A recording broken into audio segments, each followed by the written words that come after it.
Many people spend a brief moment skimming job postings, but this is most likely doing you more harm than you realize.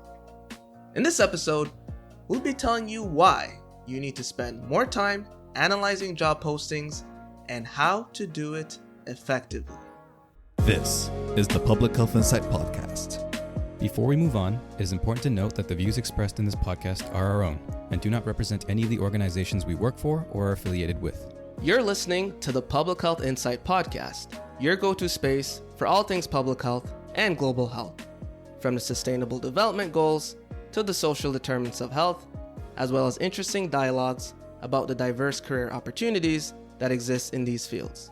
Remember to subscribe to the podcast and leave us a rating on Apple Podcasts and Spotify so other people like you can benefit from our content. Hello everyone, my name is Gordon, your host for this episode, along with my fantabulous co-hosts, Perva and LaShawn. Perva and LaShawn, how's it going? Howdy. I like being told I'm fantabulous. Would you say job postings is the most exciting part of your life? No. I know we talked about... No? What the hell? Why? I love looking at job postings. That's weird, bro. I'm I trying like to go to looking sleep. at job postings if there's things that I can apply to. So is it weird to just look at job postings for no reason? No, I have a whole bunch of alerts on LinkedIn too, don't worry. Okay. So many other things you could be doing. Cool. Yeah. Well, on that note, what's the purpose of job postings? So the purpose on the side of the employer is to recruit people for a specific position. Okay? Okay. So that's their end goal. That's the end goal. Now, from the purpose of someone looking for a job, it's to learn more about the job, the organization, and different factors that is written out in the job posting that will entice you to ultimately apply. If the purpose is to advertise a vacancy for the purpose of recruitment, that means in that job posting, they're going to put information in there to attract the type of candidates that they want. Would we agree on that? Yeah, like Gordon and Perva. Like Perva. Like me. Like you. Okay. Now, having said all that, what are some of the reasons why we should analyze a job posting thoroughly? I know there's a lot of information out there about people just skimming job postings, just looking at the title and then deciding whether or not to apply. What are some of the reasons why we should spend a little bit more time reading through it thoroughly to determine if we should apply and the best way to go about doing that? So I'd say, I think right off the bat, very obviously, it helps you prepare your job application. It helps you make a decision on whether this is a position you want to apply to or not. But analyzing, I will say it requires more work than, like, as you say, it's not just skimming it at the first glance. There are so many parts to a job posting. You've got the information about the company that you're applying to, the specific project or department that you're applying to, and then the job responsibilities, requirements. Occasionally they'll have pay on there. They'll have information on whether it's part-time, full-time, contract. There's so many parts to a job application, you can't possibly skim it and know if it's something that you're a good candidate for or if it's something you want to strive to apply to in the future. What are some specific things in your processes that you look for in a job posting? Like, what's your approach when you get a job posting? So my first thing that I try to look at is whether it's a full-time, part-time contract. I'm not really looking for part-time positions, but there are many jobs that come out that are in my field that are still part-time. So right off the bat, I will weed that out. If it's part-time, I'm probably not applying to it. If it's full-time, I'll go further into it. From there, I will be looking at the specific project or department. Is it of my interest? Is it an organization that looks like it has good work culture? Are they highlighting things to me that I am interested in? For example, if it's a project on substance abuse, maybe that's not something I'm interested in going into versus something that's in child health. So sometimes if you're... That's your process. Right. So I'll look into that. But then after that, I'll skip everything and then scroll down into requirements and see if I'm able to apply or not. Exactly. That's what... LaShawn, what's your process? So, in an age of information overload, there's so many different job postings out there. And I don't think personally it's worth my time to be going in depth into all of these job postings at any given time. So my process is basically, before I even go into searching for jobs and looking for these job postings, is create a criteria for myself. Inclusion and exclusion criteria. What do I definitely want in a job posting, and what is just a definite no-no? And so then when I go through these job posting, I actually do a quick skim. And one of the first factors, and I'm not even trying to sugarcoat it, is, salary. Like, is this even in my range? Like, I'm not trying to take less than I'm making now. So if it's going to give me a salary much less than I'm making now, it's not worth my time right now. Honestly, like, there's some practical needs in my life, and if the job posting doesn't meet that requirement, I'm not spending time analyzing the whole posting. I look at the salary, I look at the qualifications, I look at the actual role, and then I look at the employer, because at this point in time, I'm pretty familiar with a lot of the employers and what goes behind that in terms of some of their company culture, the way the organization is structured. So just seeing if it's an interesting thing that I would want to do. Like, I don't want to give an example of something that I hate right now, because I'm trying to get those good jobs out there. But, let's say there's a position like ambassador for TikTok, and I don't like TikTok. Don't hate on TikTok. TikTok, you know what I'm saying? I wouldn't apply for that job, right? So just kind of getting to know what you like and what type of role you would want. And then in addition to that, I like looking at in job postings is this idea of building upon your existing skill base and learning other things, right? So I don't want to... Is there room for growth? Yeah. Is there room for growth, right? Because I don't want to be doing similar things as my current job. I want to be looking to learn new things. But isn't it so frustrating that so many of them don't have the job? Yeah. So I heard, I think it was it California or somewhere? Gordon, you were telling me? They made it mandatory. They made it mandatory? That's the right Which step I forward. think they should, because 100%. I also think it's so sneaky where if you get into an interview and they're like, how much do you expect to get? And I'm like, what's your budget? Like, I'm going to max that budget out if you can. But you know what, though? I would say... Okay, so and I didn't want to talk too much about the applications, but this is a good point. So, when you're going through the process of applying for something, and early on, you have to indicate your salary expectations, even like whether or not they put it on there. I actually like that because you can screen me out if I'm way off, so that I don't prepare this and prepare for interview, and then you give me a contract offer for something way lower than I was expecting. But you spend so much time like tailoring your cover letter and resume. It's like... No, but there's... Right, but a lot... So let me give you an example. Okay. Some of the hospitals, they don't even want cover letters and stuff. They want you to just go upload your resume. They'll ask you how many years of experience you have in XYZ. What are you expecting? They'll do a pre-interview screening with you. Hey, what's your understanding of the job? Why do you want the job? What are you expecting? And then they'll be done with you if you're misaligned. So it's not perfect, but I'd rather that than I can't find any salary information anywhere and go throughout the process and then it's like way lower than what I make.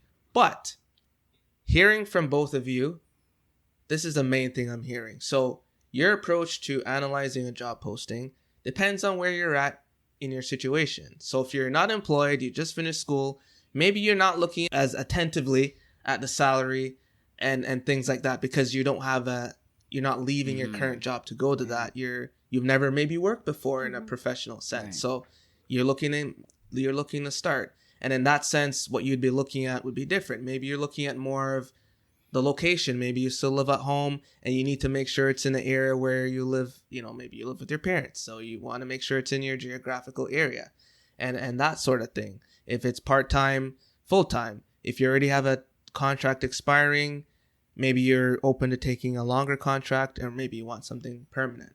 So there's different factors that go in there depending on where you're at in your situation. People have different needs and wants. No, I like that. Now, I like that. Hold on.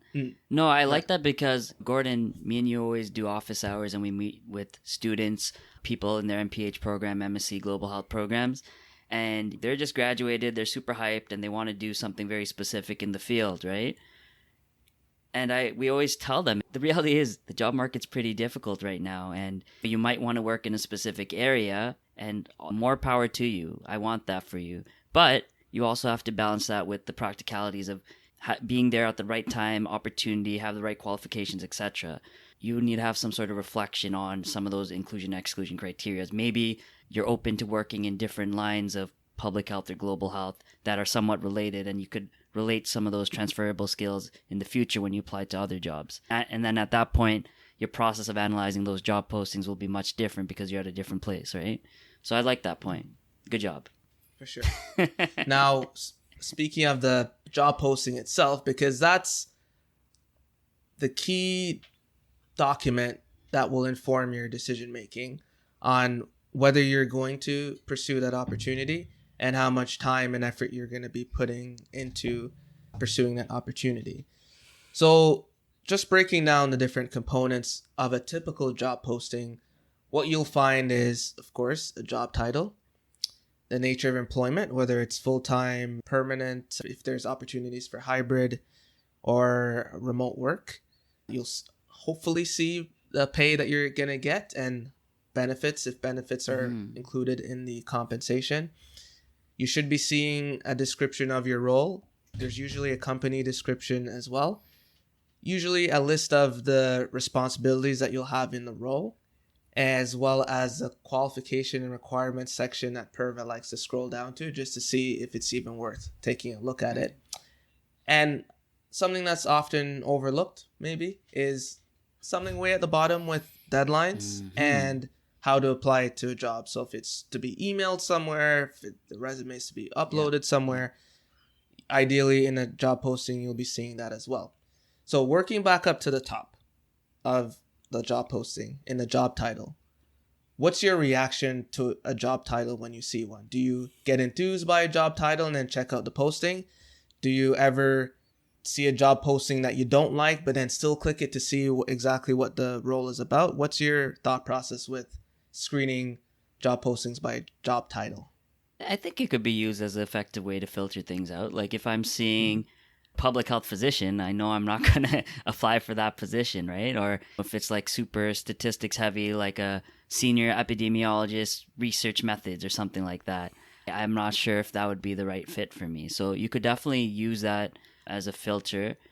But I also think you could use it to your advantage too. Like if you're trying to apply for a project manager job in public health, you see some of the responsibilities and roles you're going to play in that job posting as a project manager, but use that to your advantage. So maybe you could copy that job title and use it to enhance your search for other job postings. So maybe you type in on Google, project manager, public health, and then other listings come. So it kind of gives you a sense of what's out there and the types of roles and responsibilities out there in that specific domain you're interested in. So use that to your advantage. I tend to also put the job title screening alongside the company name screening, just because something like project coordinator or project manager, those are in many, many different fields and careers. So if I see like LinkedIn might see that I'm applying to project coordinator positions and they'll just throw any project coordinator one into my recommendation. So I look at the job title, but then I also kind of compare it with, is it an actual like health related company or organization, or is it something like Deloitte? Like I can't apply to that, or I'm not interested in it at least. Okay. So I do tend to put the two together as well. One of the other things too, like you said, depending on where you're at, you might have a strong preference for full-time, permanent, working from home, or maybe you're not as fussy based on your situation. Ideally, that information should be on the job posting as well.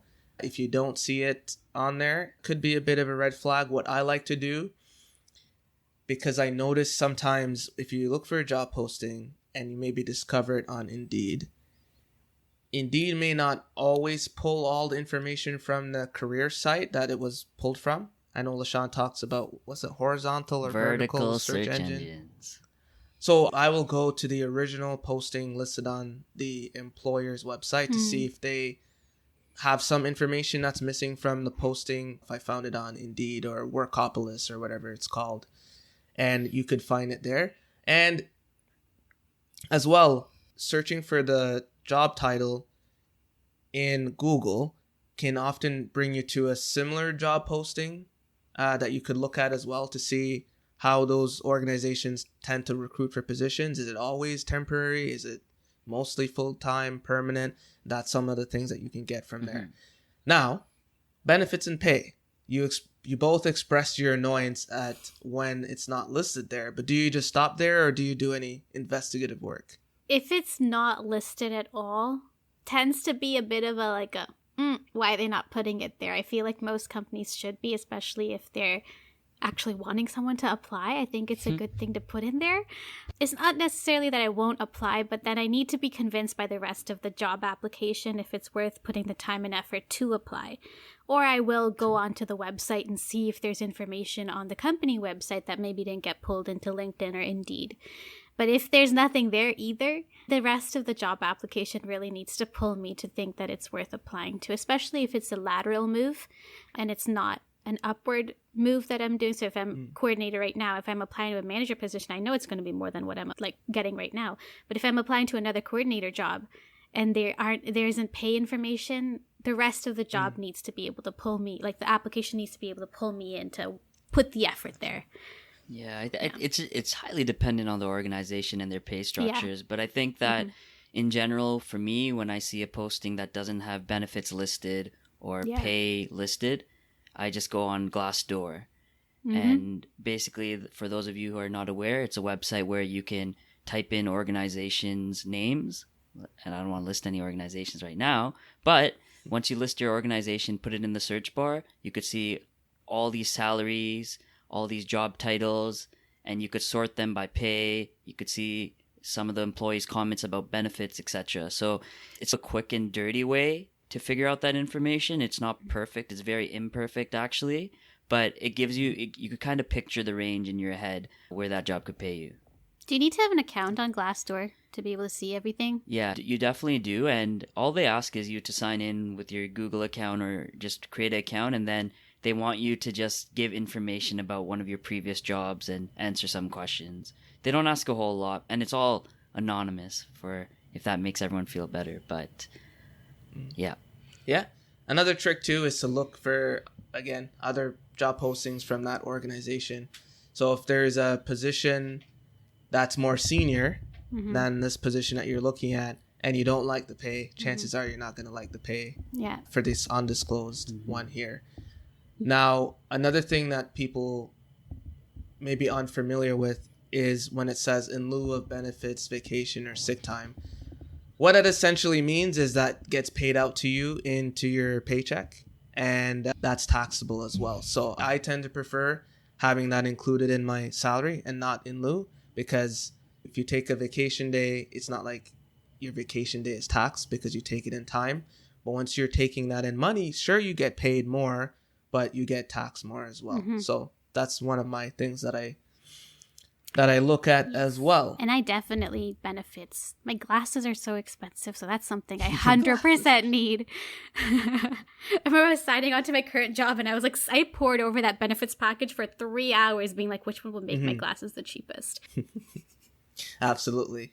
Now, of course, you have the company description, which is something you should look at, but in the grand scheme of things, as you're preparing your application, going to do an interview, you should really do a more thorough assessment on a company beyond the information presented in the posting, especially if you're preparing for an interview.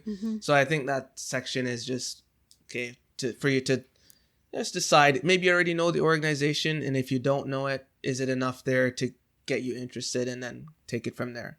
But the most important part, or one of the most important parts, is the role description. So typically it reads something like this.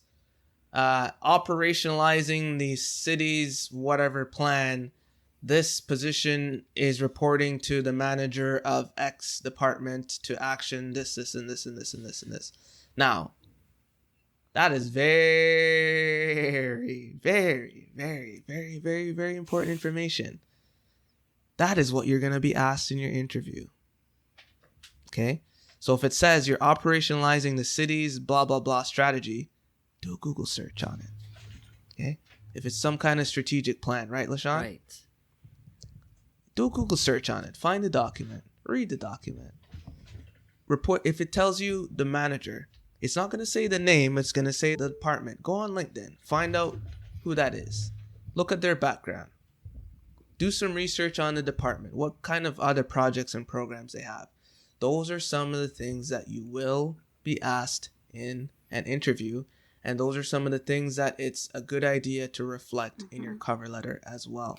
They have the very strictly laid out qualifications or requirements, but there's some hidden stuff that'll be in the role description that they don't put into the qualification requirements that can make you a standout applicant, something that you can highlight in your cover letter. If it says in the role description that you need to be able to do this, this, and this, or you will be asked to partake in this project, and it's on a specific subject matter that you've either done research in or have good knowledge in, it's not going to necessarily be in the qualifications or requirements because it's an added bonus. It's not something that's mandatory. So I pull a lot from the role description in order to make my cover letter and my interview stronger as well, because you can pull things from there about what are they looking for in an applicant and not just somebody to fill the role. For the job duties, there's often those pieces that get overlooked where in skipping to the bottom and looking at am I qualified or not and not going back up to see in detail what specific project they might put you on and understanding that that's a perspective through which they'll be reviewing your application to see, do you have the skills, experience, and competencies to do this work beyond just listing out what are some traits that we are interested in. That's something that I highly encourage people to look at. You talked to me about this a while back, LaShawn, about sometimes when you see too many things listed and it's all over the place, that if you find that to be a red flag. Yeah. Can you talk about that a little bit? Yeah, I mean, like, some postings, it's funny because they have this list of 100 bullet points almost, and it's literally listing every single thing you could think of. Project management, process improvement, leadership, management, working in teams, using administration, research, qualitative, quantitative, working with external partners, organizing events, graphic design, video design. Like, it's like literally listing everything you could possibly have. And it's just, okay, what am I actually doing in this role? And what's the scope of this role? Are you going to be doing all these things? I don't know. I don't know the answer, but I don't know. That's a huge scope. Huge scope. It is well, it almost They're sounds looking like for the you're Avengers, doing, right? You're doing the job of 3 people. Like, it's a bit, yeah. And so that's the red flag, is in the sense that, are you taking on the role of like more than one person, like 3 people, right? And one of the ways to navigate that situation is research on the organization. Do they have a lot of capacity? Do they have a lot of funding? If it's a smaller organization, maybe they're more strapped for funding and they try overlapping their hires with multiple roles. So that's just something to look for. But I mean, the other side of that is it might be a great opportunity, especially if you're starting on in your career in public health, to get that experience and to try everything out. But I would just proceed with a bit of caution there. Beware. Beware. I think a lot of that is more on the poor recruitment side rather than they expect you to be doing all that. I think it's just ideally we want them to be able to do everything without focusing on those specific skills.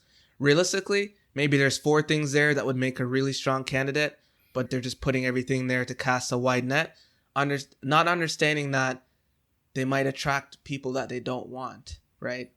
So I think it does the employer more harm than good in that situation. Yeah. So in that job responsibilities section, that's where you're looking at to see, 1, can you do this? And then 2, how do you go about having these reflected in your job application? That's a thought process you should be using once you've more or less decided that that's an opportunity you're going to be pursuing. Obviously, if you don't have a job, we want to get our foot in the door somewhere, make an impact, and learn. But you also have to ask yourself, would you be comfortable doing this? Are you confident that you could learn what you don't know in this role? And are you confident that your previous experience is transferable? Those are some of the thought processes you should be looking at when you're exploring that part of the job post. I think that's a really good point, and it just reminds me of one of these quotes Adam Grant puts out there. And I love Adam Grant, for those of you who don't know. But Gordon mentioned that if you look at this responsibility section and there might be stuff that you feel uncomfortable with and maybe you don't feel like you can be ready for that position yet. But what Adam Grant is basically saying on this quote is, if you wait until you feel ready to take on a new challenge, you might never pursue it at all. Few people wake up suddenly feeling prepared to lead or create. They become prepared by taking the leap anyways. Our greatest regrets are not our failures, but our failures to try. So, of course, there's going to be a little bullet point on something maybe that you have never done before and you feel uncomfortable with. But don't let that make you shy away from applying to these positions. Mm-hmm. I think also it's important to remember you're not going to be able to check mark every single thing on there. Yeah. And I would actually say you shouldn't try to, because as we mentioned earlier, if you're able to do every single thing on that list already, is it really worth, like, are you going to be able to grow? Are you going to be able to learn something new in that role? So, you know, like... And it'll be a very long resume. Yeah. And cover letter. Yeah. But also, I think it's important to remember that, you know, based off of just speaking as a woman, like, women are less likely to apply to jobs when they don't fill at least, I'd say, 80% of the things that are listed. And you don't even need to fill that many. Like, I believe there was, it's been shown through like studies and stuff, or at least some statistics, that women will try and fill at least a very, like, more than majority of the requirements in order to even consider applying. Whereas men really just need to, they'll look at half of it. They're like, yeah, we can do half of this. We can apply. I have a bachelor's, so I'm going to apply. Right? So, so I think it's like also hyping yourself up and being like, okay, I can do like 4 out of these, you know, 7 things or 8 things. That's enough. I have the capacity to learn, and I can showcase that while I don't have this skill set yet, I am willing to learn and put the work in to make sure I get good at it as I do the job. So I think that's something to really remember. I really go into job applications like with a mindset of, I am a middle-aged man with the confidence of like a king, and I can do everything on this list. So I think it's important to remember that as well. Don't underestimate your ability to learn. Yeah, exactly. And the reality is, if you knew everything in that damn job posting anyways, would you really want to do it anyways? Don't you want to learn something new? Yeah. So you got to remember that. Yep. I wish Adam Grant said it like that. Yeah, so the last section, well, one of the last sections, and just as important as the description, are the qualifications and requirements. So we talk about educational, years of experience, professional affiliation, certifications, and some additional skill sets that they're looking for. What is your approach to analyzing the qualification requirements section? So this is the section where I think it's the least flexible, especially in terms of education, or if they have like, you need to have 7 years of a management role or something like that. Like, those things are hard to negotiate in an interview. You probably will get screened out before you even get to an interview. So these type of things I think are a little less flexible compared to role description or job responsibilities.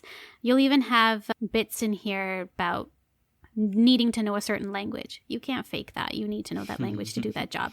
So I think this is a good spot to like scroll down and see, like, are you able to apply? Now, this doesn't mean that you have 5 years of management experience and this is asking for 7. Oh, I can't apply it to it. I think that's good enough. I think having 5 versus 7, like, that's a bit like where you can be a little flexible. Yeah, it's not literal. Yeah. But if they're asking for a PhD and you are just entering your master's, for example, or just finished your master's, you're not going to be able to apply to that. They need that skill set or education in order to even look at you and consider you. The good thing with it too, Perva, I notice nowadays they will use things like must or mandatory or required or preferred or asset. Yeah. And I think that's allows flexibility for you to be more flexible in what things you pursue without being 100% sure that you meet everything. Now, one of the things for me that I find that's just as important is the things that are also not listed on there that you have. So it's up to you to read a posting and say, they don't really talk a lot about partnerships and engagement, but based on what they're describing, I think that's a huge part of this. And if that's your experience and that's your background, you might want to also highlight that as well, especially if you fall short in some of the areas that they are looking for. So that's the thing people miss a lot of times. They It'll highlight the keywords. Do I have it? Do I not? Oh, too bad I don't have the keywords. Think about it deeply. If you randomly find a posting that says community engagement officer, and mysteriously they don't talk about any community engagement as a skill, are you just gonna not put it in there? They want graphic design, they want this, and I don't have graphic design, so I'm not gonna apply. Yeah, based on your position and what you describe, I'm telling you these things would be important to you, and reflect that in your application. So that's another way to go about doing it. Mm-hmm. LaShawn, what are your thoughts on if you're underqualified, overqualified, just right? What's your approach when you see a position where you're maybe over or under? I think you just got to take a reasonable approach, right? Like, you're not going to, like Perva said, you're not going to apply for this PhD level job if you have your bachelor's degree, nor is it reasonable to apply for a job asking for 15 to 20 years of senior level executive experience. Like, just be a bit reasonable. And like, there is some flexibility, as we've been talking about. And sometimes you just gotta, you just be honest with yourself, right? Be honest with yourself. Have a little reflection with yourself. Do you really want to be doing that 15-year experience manager position if you've just been working for a couple of years? I don't know. Like, I know Adam Grant's talking about take this risk thing and just do it because you'll never feel ready. But like, you got to do that with some healthy reasonableness. If you have a cover letter and resume basically done that fits the job and you think that, oh, I don't know if I'll get this. I mean, if the work is done, just apply. You won't lose anything. But as LaShawn said, if it's something that isn't even really in your ballpark for whatever reason, is it worth the effort to put it in? Or can you find one that is going to maybe be more fruitful? I will say one thing, though. I feel like there's a rush or a sense of urgency that people have when thinking about their career and trying to advance and do the next best thing, especially early on in your career. But remember, you're going to have a long career in public health and global health. So you don't necessarily have to get your dream job like within the first year, right? It's a marathon, not a sprint. So take your time, have fun with it, learn those skills, learn those competencies, make those connections, subscribe to Public Health Insight Podcast, and just have fun.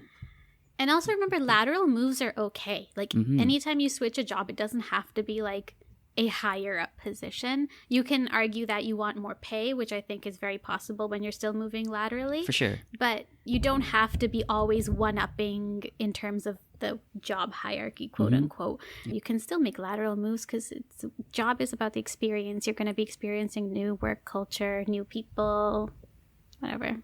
You want to hear 2 pro tips? Okay. Yes, always. Okay. First pro Wait, tip. are you implying you're a pro? I would say Okay. so. Fair. I like that confidence.